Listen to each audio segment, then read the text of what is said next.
at 7,200 homes finished in 2016. But its refined data now puts the estimate at 6,200, suggesting Auckland's housing shortage worsened by nearly 8,000 homes last year. A farmer near a property where a new cattle disease has broken out says he's worried it could or have already spread to other farms. Many farmers are worried about the potential threat of the disease Mycoplasma bovis, which causes lameness, pneumonia, mastitis and death in cows and calves. Test results are pending from 50 farms near the Van Leeuwen Dairy Group farm in Glenavy, where the disease was found. A neighbouring farmer, Alan Gibson, says it's more than likely the disease has spread. We don't know, but I suspect that there's more than one farm. It's probably already out, unfortunately. It would be naive to think that it's contained on one farm. I really think that. The fact that it may have been there since March, it may easily be somewhere else as well. Alan Gibson says farmers are going to need quick and factual information from the Ministry for Primary Industries. Motorists are being told to expect delays due to a large slip blocking part of the road near Kawhia in Waikato. The police say they were notified of the slip on Kawhia Road between Brain and Raglan Roads just before midnight last night. The Transport Authority is also warning drivers to take extra care in the Coromandel area where the roads are icy. That's the news. With sport, here's Stephen Hewson. Good morning. The Crusaders arrive in South Africa this morning for this weekend's Super Rugby final against the Lions, confident that All Blacks Kieran Reid and Owen Franks will be fit to play. Reid left the field in the final few minutes of the semi-final win over the Chiefs with a knee injury, while Franks had a sore Achilles tendon. Meanwhile, the Hurricanes captain Dane Coles is backing the Crusaders to do what his side couldn't and beat the Lions at altitude in Johannesburg. That Crusaders team's pretty experienced, so they've got a lot of senior player, All Black boys that have done that travel a lot of times, so they know how to travel, and they'll make sure they do everything they can to prepare well and make sure they come out and give themselves their best chance of winning the game. But being home for the Lions is a big factor. They have to travel, they've got all the support, so you just have to sit back and watch and see how it goes. That's Hurricanes captain Dane Coles. Victorious America's Cup helmsman Peter Burling has finished second at the Moth Sailing World Champs in Italy. The Moth is a single dinghy class that hydroplanes on foils. Burling, who won the Moth World title in 2015, went into the regatta not having competed in the class over the past 2 years after being involved in the Rio Olympics, where he won gold in the 49er class, then moved on, of course, to the America's Cup campaign in Bermuda. The US swimmer Caleb Dressel has equalled compatriot Michael Phelps' record of 7 gold medals at a single World Champs. Dressel secured his record-equalling feat in Budapest as the United States won gold in the men's 4x100 metre medley relay, in which he swam the butterfly leg. Phelps, the most decorated Olympian of all time, won 7 gold medals at the World Champs in Melbourne 10 years ago. The England cricketers are on course to go 2-1 up in the Test series against South Africa, having the tourists 117 for 4 at stumps on day 4 of the third Test at the Oval in London. Set an improbable 492 to win, the Proteas are still 374 runs in arrears with 6 second innings wickets in hand, heading into tomorrow's 5th and final day. And Sebastian Vettel's extended his lead at the top of the Formula 1 with victory in the Hungarian Grand Prix and a 1-2 finish for Ferrari. And that's sport. I'm Catherine Ryan. On 9 to noon today, why local councils are upping the ante on bringing a free and universal driver's licence program for all Year 12s. The Indian filmmakers caught up in a landmark censorship battle to show their controversial political documentary.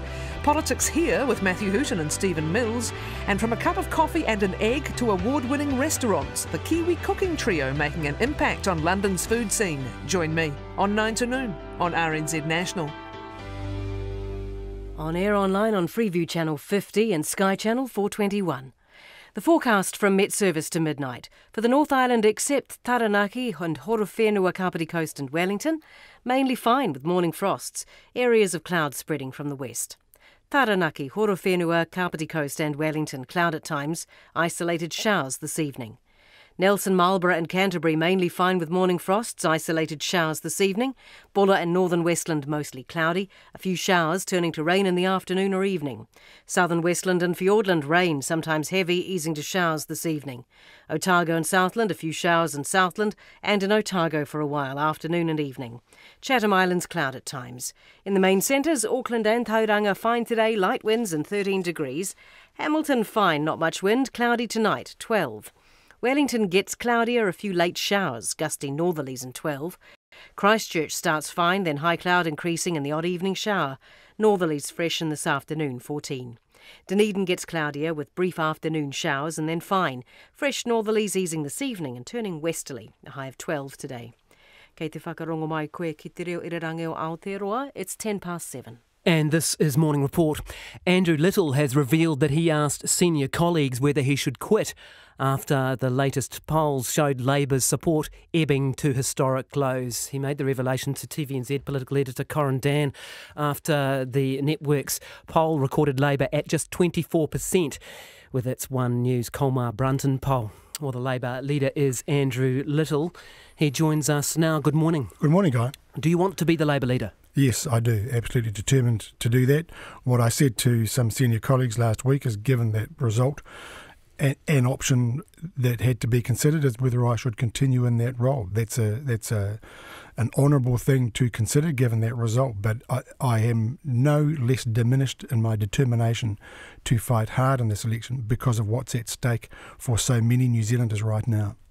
So you were genuinely considering quitting, were you?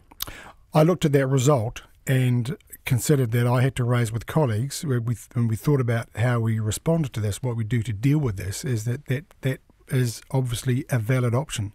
And I wouldn't be doing my duty as leader to the party and acting in the best interests of the party not to flag that with them. Does it remain a valid option? No, I'm determined to fight. I've made it very clear to colleagues that I am absolutely and utterly determined to fight. You know, we cannot be a country that shuts so many out of home ownership, that shuts so many out of a home at all with the level of homelessness that we've got, that runs down our health services, that leaves so many young people out of work, and with a government that claims we are an economic success. There is something that is not right in New Zealand right now, and far too many New Zealanders stop to tell me we can be a better country, and I'm determined to do my bit to make sure we are. Did you actually offer to resign when you met with your colleagues? No, I didn't offer to resign. In discussing the poll and looking at and considering it, I said that must be an option. That must be a valid option, because I think that is the responsible leadership role to take. What did you actually say to them? I'm not going to go into the detailed conversation because that's totally and utterly irrelevant. What matters is what's on the table and the choice that's available. I think it's kind of relevant that the leader of the opposition discussed his own resignation 2 months out from an election. Is that not relevant? Well, it is a factor that I raised with senior colleagues that is a valid thing for me to consider. That is it. And there is nothing more relevant after that. What is most relevant is what is happening in New Zealand today and the people who are missing out. And it's not just the most disadvantaged and the poorest in our country, but that is bad enough. Okay, and we've had that. You're talking about that. But obviously we're focusing today on your own admission that you raised the possibility of standing down. Was the job offered to anyone else? Did anyone else want the job? No. I know you want to get into a level of detail and conversations go on, and I am not discussing it. But to be fair, you're the one who's raised it. Exactly, and I've explained what happened, and that is it. So I think what we need to do, and what I am totally focused on, and what caucus members are saying back to me, and I might say a whole heap of other people last night are saying back to me, what is happening in New Zealand now is not right, and are backing me in my fight on behalf of the Labour Party and with the Labour Party to put that clear alternative choice to the voters for the 23rd of September. If these polls don't change and we come into another poll which has you at 23%, do you offer your resignation again? Look, not considering that, and that's further down the track. But right now, we know what the fight is in front of us, and we know what the challenges are for New Zealand, and we know what New Zealanders are very clear to me. The ones I talk to when I get around. There's a meeting at Levin on Friday night. It was pretty clear what people want. They don't want a country that is doing the things to so many of its people that are happening right now. They do want a country with clean and better waterways. They do want a country that takes serious its obligations to address climate change. That's the sort of country New Zealanders want. Okay, they've got to get it. Did you discuss with those senior colleagues going public with this? I indicated that, look, there's going to be interviews about this and I have to be in a position to be very clear, and I've been totally and utterly supportive. Yeah, so that's interesting, isn't it? So this was a considered and strategic move. You guys got together and you talked about saying to the public of New Zealand that you considered quitting, didn't you? See, if you want to focus on the Andrew Little aspect of this, let me be very clear too. I'm not into the game playing that you see in other politics. You've just told us that you did discuss with those people. That's what you would publicly say. And I raise this question because we have asked you many times on this program before to similar poll results. I had you on the show on July 11 and I asked you, given the polling at the time, whether you would resign. You said this. No, don't have to. And look, in the end, the election is going to come down to the choice that we make about the type of country we want. So many New Zealanders telling me we've got to change things, and they're right.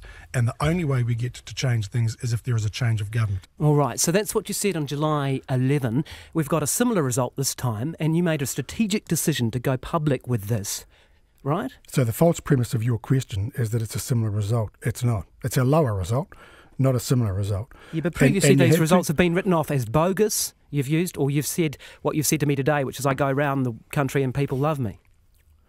So let's get out of the trivialisation and let's focus on the challenge that is facing Labour and me right now. So we have another poll result. It's gone down since the last time, and you do have to think carefully about that. I've got to think about that as leader, as someone who takes serious his responsibility and the need to be accountable as well.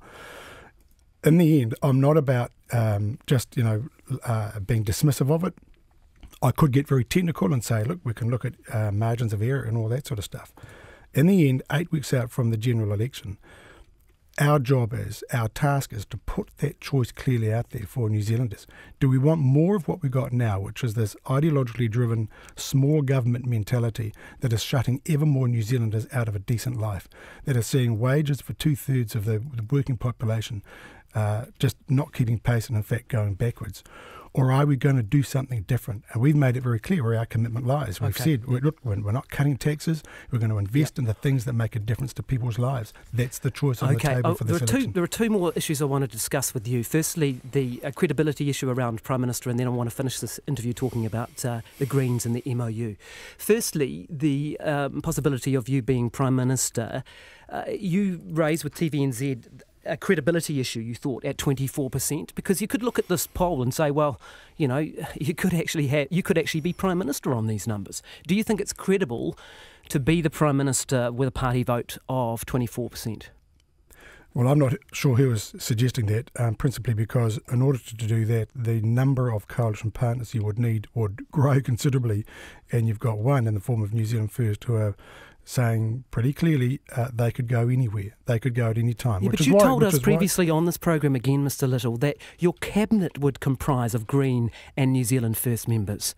So if I could just complete the last answer to your previous question, the New Zealand First is pretty clear. They could go anywhere, which is why a vote for New Zealand First is not a guarantee of a change of government. It's not a guarantee, therefore, of changing any of the things that are challenges to New Zealand right now. Yeah, but that's why I challenge you, because you've been previously telling us that your cabinet would comprise those three parties. And now you're saying something quite different, that New Zealand First wouldn't be a part of your operation. No, I don't know. I don't know what you're on this morning, but that's not correct.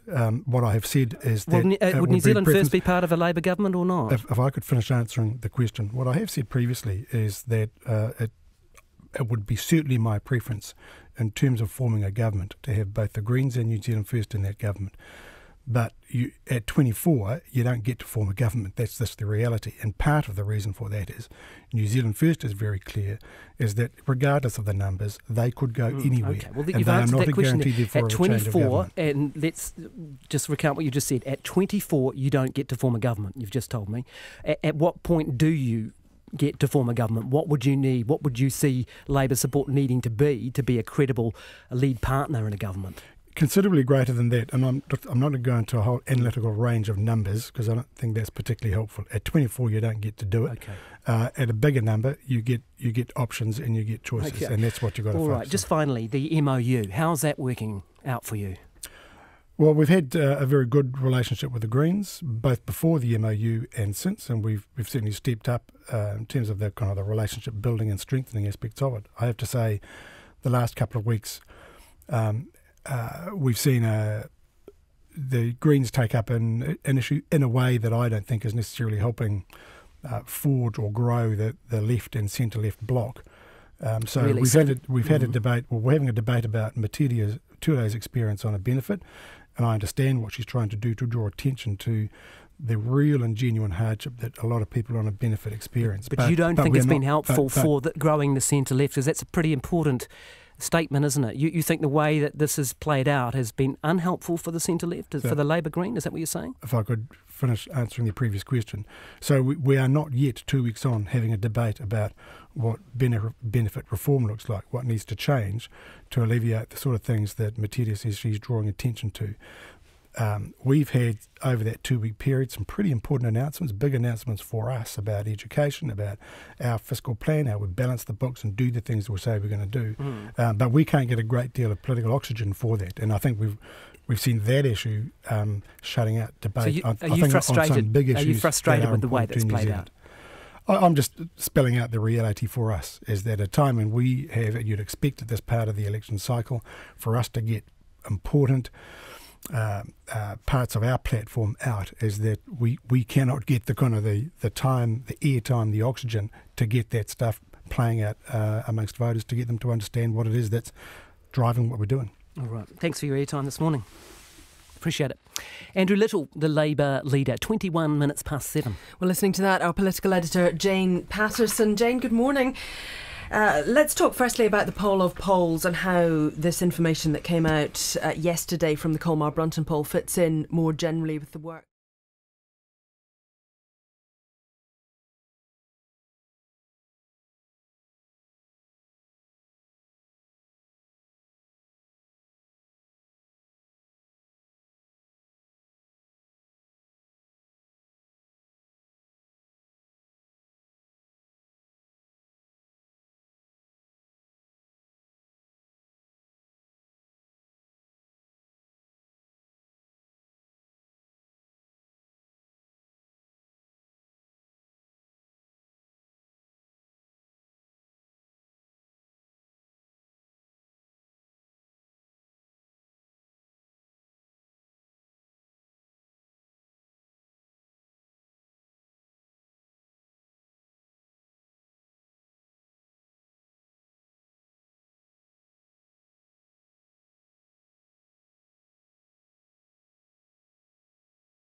They delivered a budget that would appeal to traditionally probably Labour voters as well as middle New Zealand.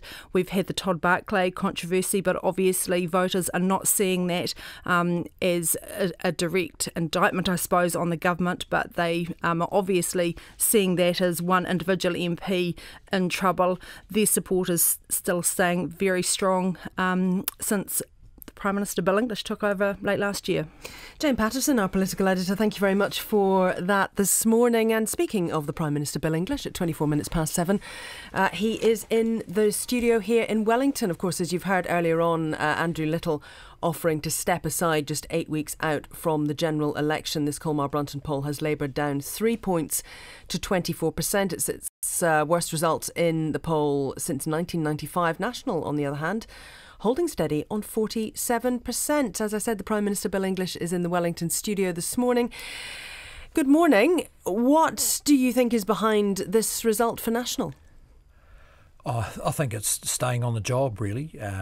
The opposition parties have had a bit of a run over the last month or so, and I think demonstrated through their behaviour what kind of government they might be. That helps us a bit. But I think more importantly, we focused on the range of issues that have an impact on the public, opening big new projects and so on. You don't think it questions your, or indeed the party's integrity in any way that would matter to New Zealanders? Well, they may look. That's paid some attention to it. There's no doubt about that. Come to their own conclusions. Look, I think people are quite able to decide which things are more relevant to them and which things are less relevant. I think the indications are it's not going to be a big issue in the election. So integrity doesn't matter, or at least not as much as money in your pocket? Of course, integrity matters, and voters draw their conclusions about that. They're not going to vote for on September the 23rd for parties who they think lack integrity. Let's talk a little bit about the National List, which came out in the last day or so. On Twitter, the National Party was saying that the 2017 party list is a strong mix of experience, talent and fresh faces, and is National's most diverse list ever. Are there enough women in the top 10? Yes, I think there are. We've got some very good women ministers, I think, who've made an outstanding contribution. You've got two women in the top 10. That's enough. Well, there's certain. I haven't actually looked at the top 10. I have to say, in the cabinet, the presence and influence of the women ministers is strong, consistent, and persuasive. So it doesn't matter that they're not being ranked as highly as the men, then. Look, I'd have to go back and check exactly what the rankings are. We don't really work in that hierarchical a way. We have a kitchen cabinet. There's a number of the senior women involved in that, and certainly in the decision-making process, I don't think there's any doubt of their influence. Looking out to the future, we had a couple of intakes over the last few elections where there were fewer women than would have been desirable. And so in this list this time, we've taken some steps to ensure that there's the pipeline coming through the pipeline are plenty of women with the talent. Is that really the case, though? Because I think you have to get to number 48 on the list before you get to somebody who's not already in Parliament. So that would indicate that perhaps there aren't that many people coming through, and that diversity doesn't that only count if people are actually in winnable seats and winnable spots? Well, it certainly helps if they get into winnable seats, and a number of very competent women have been selected in winnable seats. The way we structure our list means that the newcomers tend to be lower. That's how we've done it for a number of years, so it's no reflection on what we're trying to achieve. We've had well over a dozen MPs move on at this election, so there's going to be quite a significant intake, and we'll end up with a good balance of male and female. Do you think that you'll get to a 50-50 split? No, we won't get to a 50-50 split. We've got some way to go to achieve that. What about diversity ethnically as well? It's not doing so well as regards Māori. I think it's two Māori in the top 10, Paula Bennett and Simon Bridges. What would you say their level of advocacy is on Māori issues? Oh, very good. Simon's increasingly involved with the processes we run with the iwi leaders group and so on. But again, it's of course in government we're working with the Māori Party all the time. So the Māori related issues are always to the fore and have been, and that's why they've made so much progress. I don't think there could be. I'm very proud of what this government has achieved with respect to a much more forward-looking view based on getting multiple treaty settlements done, and Māori getting much more focus on business and education and getting ahead. Just finally, Alfred Naro, 2 or 3 months back, I think it was now, he was punished for, or no, he was suggesting that community agencies could put their funding at risk if they criticised the government. He doesn't appear to have been punished for that in his list placing. Why is that? Oh, look, he's a competent minister. I think he dealt with that issue at the time quite successfully. We're finding actually a lot of community agencies coming into an election are actually quite interested, even if they're not voting for us, interested in seeing the policies continue, because the kind of policies that Alfred's overseeing with respect to social housing and whānau ora and so on are certainly having an impact, beneficial and are positive, and he's a very good advocate for them. Did he speak the truth at the time? No, I don't think he did, and I think he pointed that out. Thank you very much for your time, Bill English, the National Party leader and, of course, the Prime Minister. It's 29 minutes to 8. Just a quick bit of traffic news before we get to the 7:30 headlines. In Auckland, there's been a crash citybound on the northern motorway this morning, blocking the right lane after the Upper Harbour motorway off-ramp. Pretty slow this morning between Greville Road and Constellation Drive. And in the Waikato, reports of